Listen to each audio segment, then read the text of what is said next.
gua juga bisa dong bilang, Tong, lu udah baca belum ayat Quran lu? Emangnya Quran disuruh kirim ke Indonesia? Astagfirullahaladzim. Ente ini baca kitab siapa? Kalau lu baca Quran, lu tentunya malu kalau lu keluar-keluar promosikan agama Muhammad di Indonesia. Orang bahasanya aja udah beda. Kok semuanya lu mau bikin Arab semuanya? Najubillah min jalik. Istighfar, tante. Woi, umur udah uzur. Bismillahirrahmanirrahim. Dengan menyebut nama Allah yang Maha Pemurah lagi Maha Penyayang, aku berlindung kepada godaan setan yang berwujud manusia bernama Agus. Dia katakan Al-Quran itu bukan untuk orang Indonesia. Agus, andai saja tidak ada Al-Quran, maka kamu tidak akan bisa menggunakan kata Allah, kata Alkitab, kata Nabi, kata Rasul, kata Roh Kudus, kata ayat, kata iman. Lalu kamu mengucapkan Astaghfirullahalazim, nauzubillahi min zalik. Kamu kalau tidak ada Quran, kamu gak bisa mengatakan semua itu. Dan kitabmu tidak ada apa-apanya kalau tidak ada Al-Quran. Nah, saya tidak tahu kalau Al-Quran tidak ada, kitabmu ya, yang bahasa Yunani itu mau mengatakan apa ke dalam bahasa Indonesia ketika dia sebut theos, theon, kurios, ya, dan seterusnya. Harusnya kamu itu berterima kasih dengan adanya kitab yang diwahyukan oleh pencipta langit dan bumi, di mana kitab itu diperuntukkan untuk seluruh manusia. Ya ayuhan nas, abudu rabbakumul ladzi khalaqakum walladzina min qablikum la'allakum tattaqun. Ya ayuhan nasu kulu mimma fil ardh halalan tayyiba wa la tattabi'u khutuwatis syaitan innahu lakum aduwwum mubin. Ya ayuhan nas taqu rabbakumul ladzi khalaqakum min nafsin wahida. Ya ayuhan nas qad ja'akumur rasulun bil haqq min rabbikum. Ini semua ayatnya diperuntukkan untuk seluruh manusia, berarti termasuk orang Indonesia. Makanya di dalam kitabmu masih ada dalil-dalil yang diambil dari Al-Quran kata-katanya. Agus, kapan warasnya sih Agus? Indonesia akan gempar, sungguh gempar. Ketika pembangunan dilakukan yang merata seantero Nusantara, mereka akan melihat peninggalan-peninggalan kerajaan dahulu yang diusahakan untuk dimusnahkan oleh Fathahillah. Kita akan melihat itu puri-puri dan candi-candi yang lama terkubur. Ada berapa yang dibangun bertingkat sehingga ketika kerajaan Mataram itu menghancurkan, mereka tidak melihat ke bawah, di bawahnya itu juga ada candi. Nah, inilah kehebatan penjaga bumi Indonesia. Mereka sudah bersumpah dengan sumpah Gajah Mada, 2000 tahun lagi kami akan bangkit menguasai negeri ini. Maka kita lihat Islam datang dengan pedang dan penisnya di Indonesia, menghamili perempuan-perempuan lokal. Maka mereka akan balik kembali dan mengambil, merampas dan membumi hanguskan orang-orang yang telah menumpahkan darah di Indonesia ini. Ya, inilah kalau manusia sejenis lalat, ya, tidak bisa membedakan antara harum dan bau busuk. Nggak bisa kemudian membedakan antara bangkai dan bunga. Inilah lalat. Yang menjajah di Indonesia itu bukan Islam, bukan orang Arab. Yang menjajah itu pendiri agamamu di negara ini. Aduh, dasar lalat. Iya, artinya Al-Fatihah 1 sampai 3 itu Allah lagi berdoa ya. Ya, dengan menyebut nama Allah yang Maha Pengasih, Maha Penyayang. Allah minta izin kepada Tuhan pemilik bumi.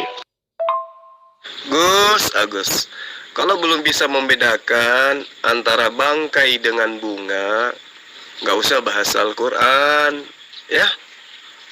Tuhanmu yang manusia itu, Yesus, tiap hari berdoa dan dia praktekkan. Kalau Al-Quran itu wahyu dari Allah yang diperuntukkan untuk manusia agar manusia mencontoh. Ya, Al-Quran itu petunjuk. Maka datangnya Al-Fatihah itu sebagai petunjuk kepada manusia tata cara beribadah, dalam hal ini berdoa, memohon kepada Tuhan.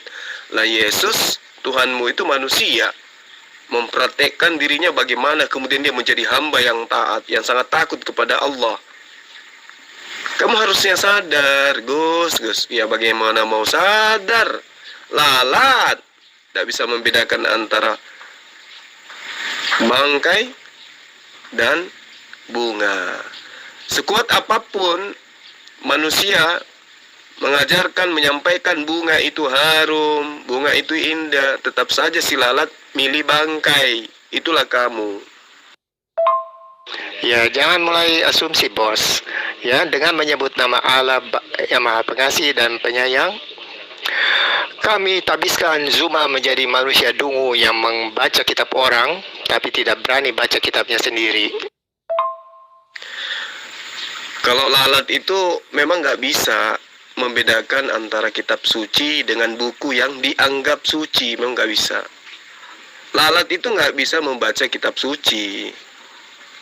Lalat tidak bisa membedakan antara bau busuk dan juga bau harum. Justru lalat itu lebih cenderung kepada bau busuk. Dia suka bangkai lalat itu. Ya, sebaik apapun pengajaran yang datang kepadanya, tetap saja dia lebih cinta bangkai. Kenapa? Karena lalat tidak ada otaknya. Summum bukmun umyum fahum la yarji'un. Lalat itu buta, bisu dan tuli. Tuli, bisu dan buta. Itulah lalat. Dan itulah kamu. Apa yang diserukan oleh Yesus kamu tidak lihat, kamu nggak bisa dengar. Kamu bisu, kamu buta, kamu tuli. Ya, sadari itu, wahai lalat yang gede kepala isi kosong. Hajar saja, Ses. Ya, emang ini badut-badut Arab emang mesti disentil kupingnya dan dibejak dia, biar nggak berani bikin konten yang sembarangan. Kamu katakan kami badut Arab, kalian keturunan budak penjajah. Aduh, kami ini keturunan pahlawan, ngerti nggak? Ya, kakek buyut kami itu pahlawan yang mengusir daripada majikan kalian, majikan orang tua kalian. Kalian mengikut agamanya kan karena penjajah ketika datang dia tidak bawa bini, sehingga mereka ya mengambil pelacur-pelacur untuk mereka lampiaskan syahwatnya, dan pelacur ini hamil dan punya anak. Tanya aja siapa keturunannya, agamanya apa. Lalat. Iya, dari dulu itu sifatnya gitu. Dari awal aku pertama debat, udah mulutnya begitu. Aduh, anjingin orang, maki orang dari dulu. Nah sekarang editan yang nggak jelas dia edit loh, kirim ke sini untuk mempermalukan aku. Kata Thomas siapa? Thomas Aquinas. Aduh, kasihan sekali wanita ini. Harusnya yang membuat Anda malu itu kondisi di mana Anda tidak bisa membedakan antara bangkai dengan bunga. Itu loh. Dan Mbak Herni ini andaikan hidup di masa penjajahan Kristen, dalam hal ini Belanda ya, saya yakin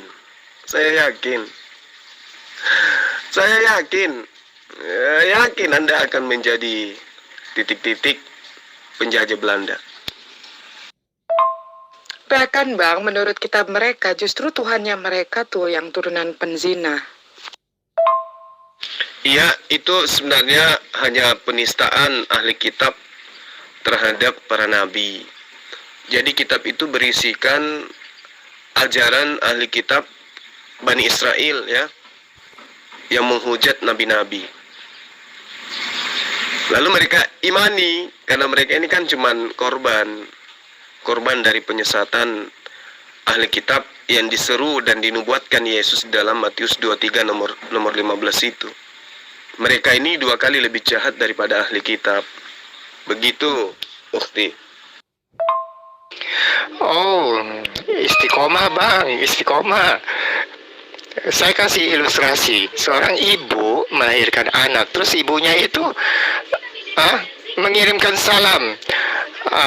Alhamdulillah ya Zuma sirata mustaqim. Ya Allah, ya Rabbi, Zuma Rasulullah. Masuk akal nggak? Nggak masuk akal kan? Begitu juga dengan Al-Ahzab 56, 57. Itu musyrik. Lo ngerti ya musyrik artinya apa? Manusia yang jeblot dari memek, tapi ngaku-ngakunya barang siapa menyakiti Allah, dia menyakiti nabinya. Najubillah min jalik kalau pakai otak baca ayat itu. Kukatakan lalat tidak akan bisa kemudian membaca kitab suci. Ya, nggak akan bisa. Membaca buku terjemah saja nggak bisa memahami. Yesus mengajarkan apa, lalat mengimani apa.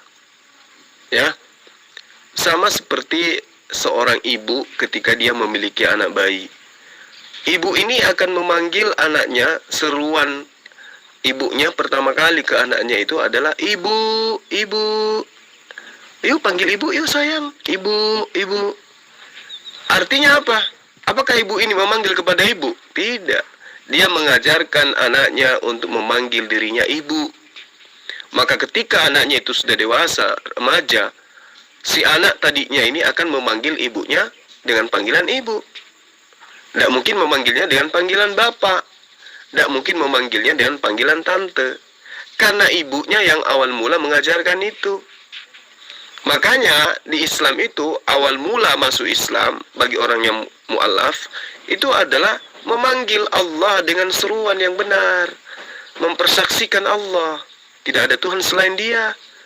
Itu yang perlu kamu pahami ya. Jadi kamu belajar lagi lah. Kayak mana lalat belajar ya? Kayak mana ya?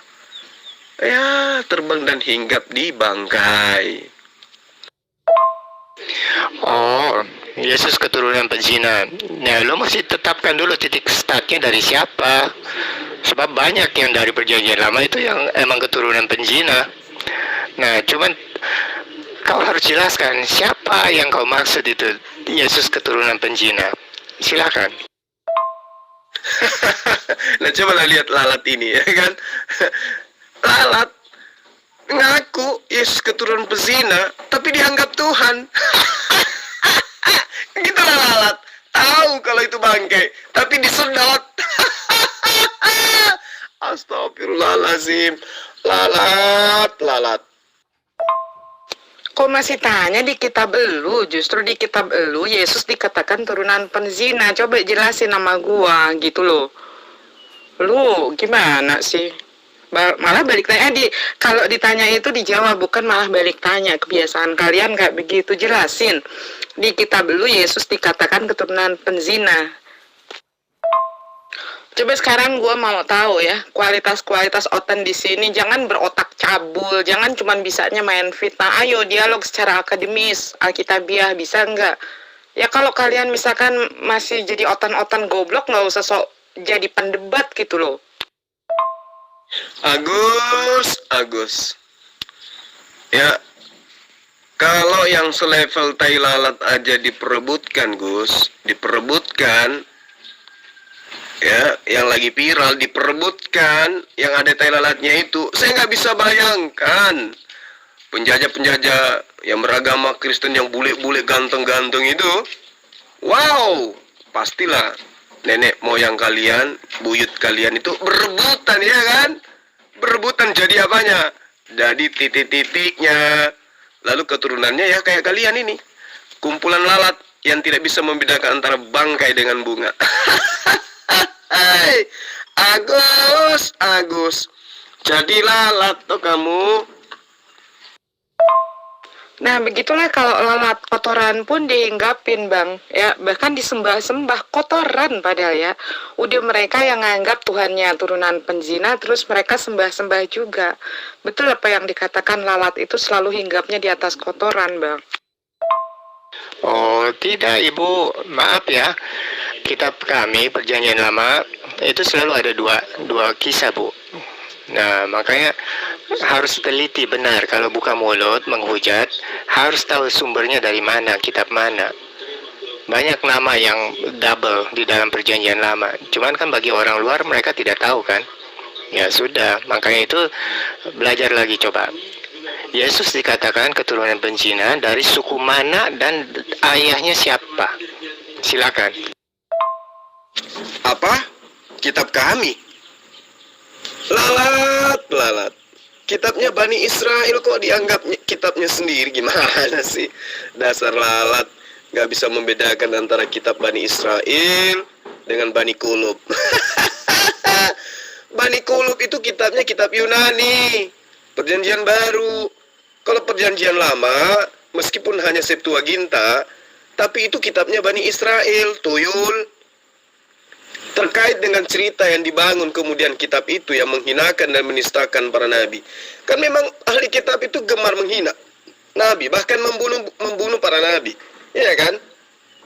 Nah, di dalam kitabnya Bani Israel yang kamu akui kitabmu, 2 Samuel 11 ayat 1 sampai 27, di situ jelas diceritakan Salomo adalah anak Daud yang berasal dari luar nikah. Sementara Daud itu adalah bapaknya Yesus. Dan dia dikatakan sebagai pesina.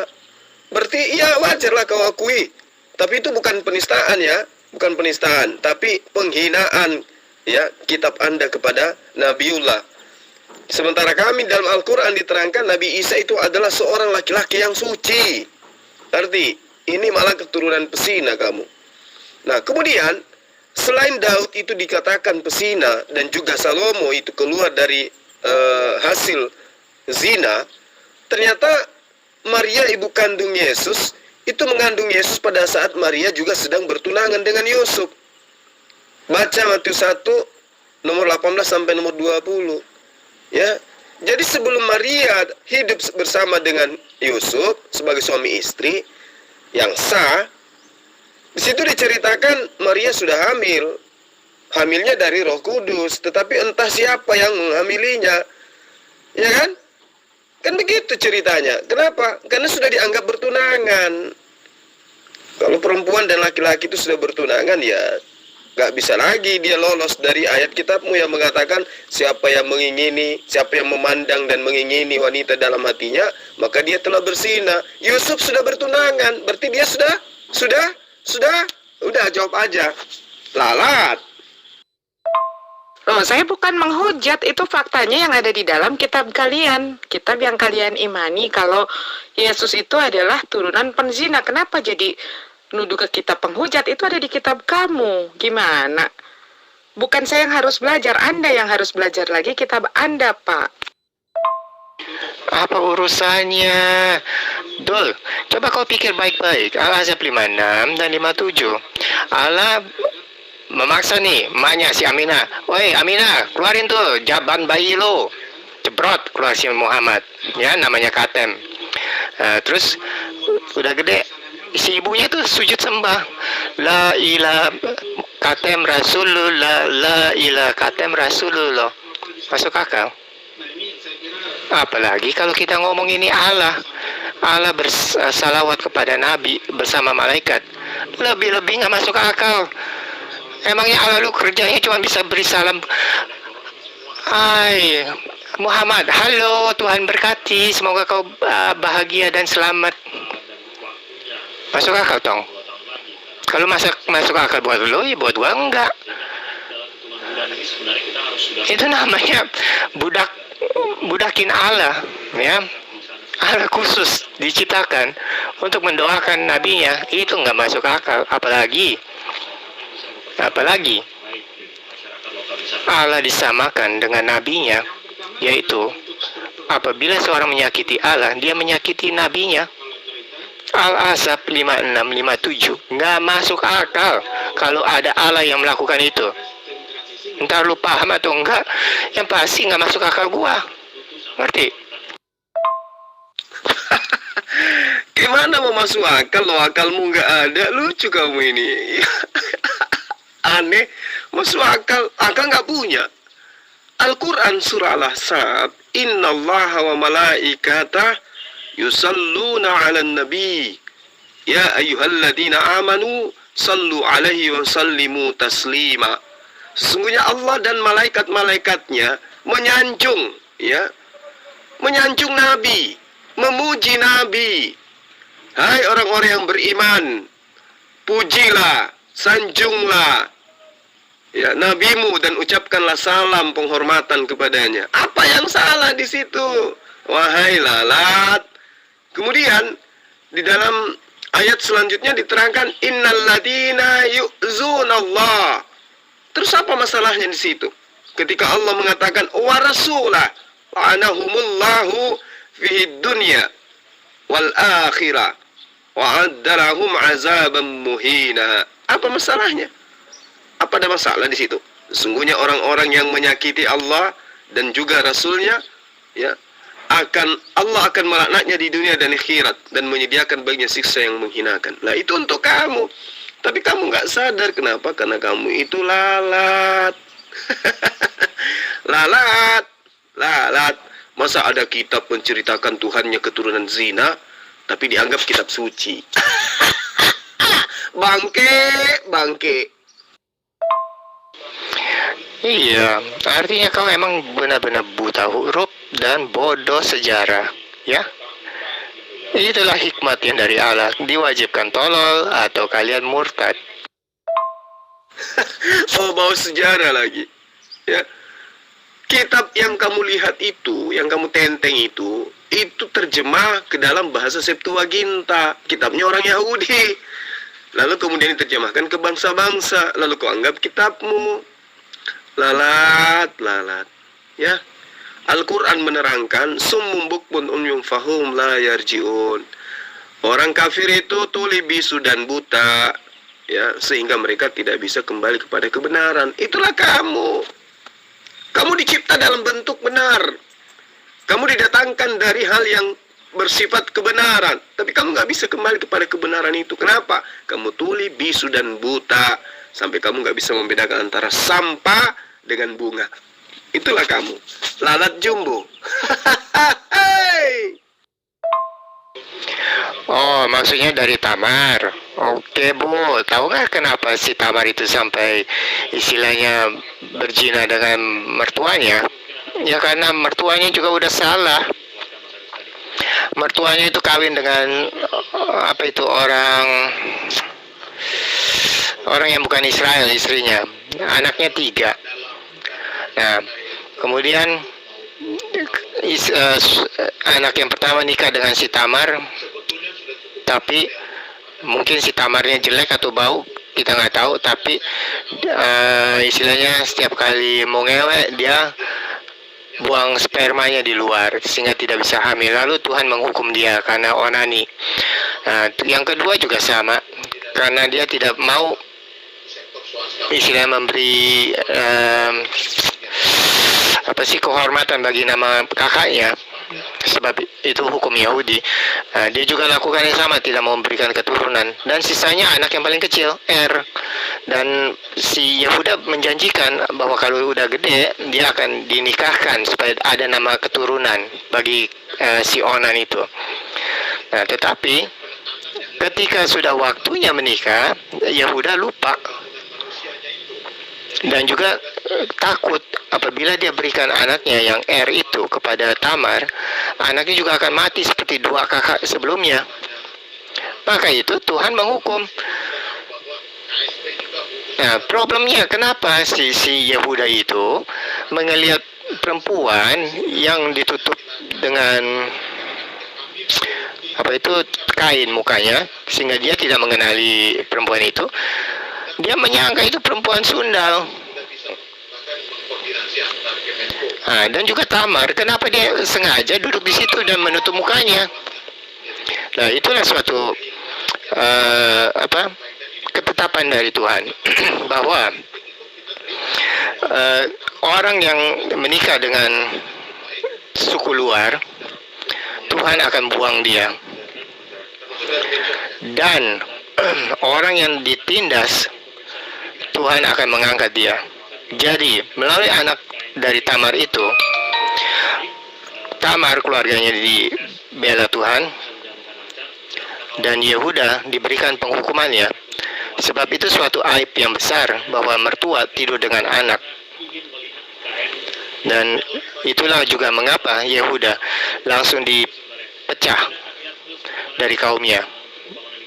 Oke? Gampang itu sejarahnya. Yang kamu ceritakan ini, Al-Quran sudah melanggengkan di dalam pernyataan Allah kepada semua umat manusia tentang cerita-cerita yang dipitnahkan kepada para nabi. Wa ma ya'tihim min nabiyyin illa kanu bihi yastahzi'un. Tidak datang kepada mereka seorang nabi kecuali diperolok-olokkan. Dan itu kamu aminkan. Kamu imani. Kenapa? Karena kalian itu bukan pengikut nabi. Kalian itu lalat. Nabi dihina, kamu aminkan. Lalat. Otaknya di mana? Sudah tahu Nabi itu adalah orang yang mendapatkan penglihatan dan mimpi dalam menyatakan firman Tuhan. Di dalam kitabnya para nabi diterangkan, jika di tengahmu ada seorang nabi, maka aku Tuhan akan menyatakan diri kepada mereka lewat penglihatan dan melalui mimpi. Orang-orang suci yang diberi ilham wahyu diolok-olok di dalam sebuah buku, dan buku itu kau anggap kitab suci, malah kau aminkan dan kau imani. Lalat. Gak bisa membedakan antara kebenaran dan keburukan, antara sampah dengan bunga. Itulah kamu. Lu sebetulnya paham gak, Gideon? Lu tuh kayak katak dalam tempurung ya. Lu gak bisa debat. Yang gue minta lu jelasin kenapa di kitab lu tuh pada ini ya, Kristen, lu tuh pada menghujat Tuhan lu sendiri. Tuhan lu dikatakan keturunan penzina di kitab lu jelasin. Jangan goblok aja lu digedein dari tadi lu. Lu nggak bisa debat, lu cuma bisa copy paste. Jelasin kenapa di kitab lu Tuhan lu dikatakan keturunan penzina. Itu lo goblok yang gue tanya. Iya, tetap aja kitab-kitab lainnya tidak ada hal yang sebodoh itu. Allah bersalawat kepada Nabi dan Allah samakan dirinya dengan Nabi. Ya, udah nggak usah ngarang kau. Al-Ahzab 5657 tidak masuk akal bagi orang waras. Istilahnya Allah menciptakan Muhammad, lalu Allah juga yang bersalawat kepadanya, memohonkan berkat, atau lebih tepatnya bukan salawat, memohonkan berkat bagi Muhammad. Hey, hello. Nah, kira-kira kalau Muhammad udah meninggal sekarang, apakah dia masih juga salawatin Muhammad? Pakai itu otak untuk berpikir, bos. Lalat. Apa bedanya ketika Allah mengatakan kepada Yesus, inilah anakku yang kukasihi? Ya sama. Allah juga menyanjung Rasul Muhammad Sallallahu Alaihi Wasallam. Layaknya saya nih ya, menyanjung karyawan saya. Apa salah? Enggak dong. Enggak salah dong. Bagaimana kemudian Yesus disebut Hosana anak Daud? Dikasihilah, diberkatilah engkau wahai Yesus. Lucu kamu ini, ya. Sudah lalat ngotot lagi. Jadi Allah menyanjung, memberikan kesadaran kepada seluruh umat manusia, ya, bahwa aku memuliakan Rasulku, utusanku bernama Rasul Muhammad Sallallahu Alaihi Wasallam. Masakan kalian manusia yang kucipta tidak mau memuliakan beliau, malah menghujatnya, malah menghinanya? Makanya orang-orang yang menghujat orang yang dimuliakan Allah akan dilumat di neraka, di blender di sana dalam kehidupan kekal tak henti-hentinya. Dan itu adalah kamu. Allah mencontohkan, aku aja yang menciptakan, aku yang pencipta langit dan bumi aja menyanjung beliau. Lah kamu hanya manusia lalat, sombong, angkuh, tidak mau menyanjung nabi dan rasul yang kuutus sebagai khatam nabiyyin, maka tunggu siksaanku. Engkau akan kumasukkan ke dalam neraka yang siksaanku amat pedih di dalamnya, dan engkau kekal selama-lamanya di dalam. Lalat masuk ke neraka di blender. Itulah Agus, Gus. Ada yang melihat lalatku, lalat besarku, Agus yang doyan bangkai. Kemana dia ya? Kok sekarang jadi ngetak-ngetik? Bingung dia. Dia bingung mau jawab apa. Makanya jangan jadi lalat. Ya, jangan jadi lalat dong. Berubah jadi madu. Ya, suka yang baik-baik. Ayo Agus, Agus, lalat jumbo.